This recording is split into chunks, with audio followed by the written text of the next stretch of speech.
L'apôtre Paul oppose la loi du péché et de la mort qui est dans nos membres à la loi de l'esprit de vie qui rendra la vie à nos corps mortels. Romains 8, 11. Nous avons vu que sous la loi du péché et de la mort, le croyant soupire comme un malheureux esclave.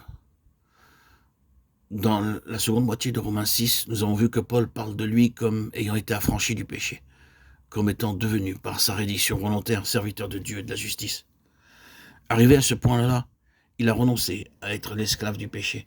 Et cependant, le péché le domine, souvent encore. Il n'a pas complètement vu s'accomplir cette promesse. Le péché n'aura pas un instant domination sur vous.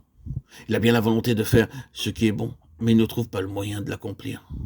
Et au milieu de tous ses vains efforts pour accomplir la loi, son incapacité s'écrie « Misérable que je suis, qui me délivrera de ce corps de mort ?» Et voici ce que répond la foi qui saisit en Christ l'affranchissement.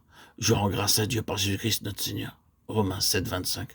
Oui, il y a un affranchissement de la loi, de la domination du péché et de la mort qui est dans les membres. Et cet affranchissement est une loi nouvelle, une force supérieure, une puissance effective qui délivre du péché. La puissance de l'esprit qui demeure en nous est tout aussi réelle, tout aussi active, et bien plus encore que ne l'était auparavant la force du péché dans nos membres.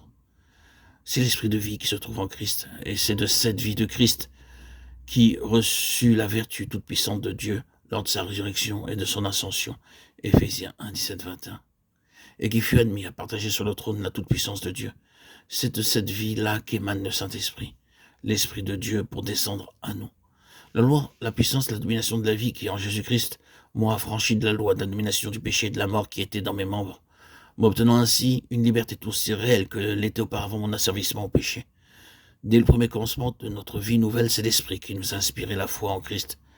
Dès nos premiers pas dans la voie de la justification, c'est lui qui a répandu l'amour de Dieu dans notre cœur. Romains 5, 5. C'est lui encore qui nous a fait voir en Christ notre vie aussi bien que notre justice. Mais tout ceci était le plus souvent accompagné d'une grande ignorance, soit de sa présence, soit de la nécessité de recevoir sa vertu toute puissante. Lorsque le croyant est amené à reconnaître le légalisme invétéré de son ancienne nature en même temps que son absolue incapacité, il en vient aussi à comprendre, comme jamais il ne l'avait fait, ce qui nous est dit du Saint-Esprit et de la vertu puissante avec laquelle il délivre du péché et de la mort. Romains 7, 14, 23. Notre texte alors devient pour lui l'expression du plus haut degré de foi en même temps que celle de son expérience. La loi de l'Esprit de vie m'a affranchi de la loi du péché et de la mort. La loi de l'Esprit de vie règne alors dans nos membres avec tout autant de réalité, de puissance et de spontanéité que régnait auparavant la loi du péché. Christ est notre vie aussi bien que notre justice.